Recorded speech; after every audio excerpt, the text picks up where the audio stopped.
The fall of Bataan thus marked the resurgence of the genuinely independent and sovereign Philippines.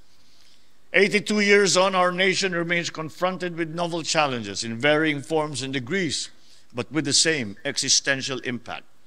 Some portend clear and present threats to our sovereign rights and in fact have already caused physical harm to our people. Ang mga ito ay hindi katanggap-tanggap, hindi makatwiran o makatarungan, lalo na sa panahong ito ng payapang pakikipag-ugnayan ng mga bansa.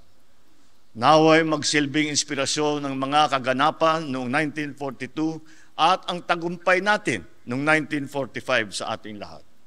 Gayon din sa ating kabataan at sa mga ating susunod na salinlahi. Tulad ng pinamalas ng ating mga dakilang ninuno, hindi tayo dapat magpasupil at magpaapi, lalo na sa loob ng ating sariling bakuran.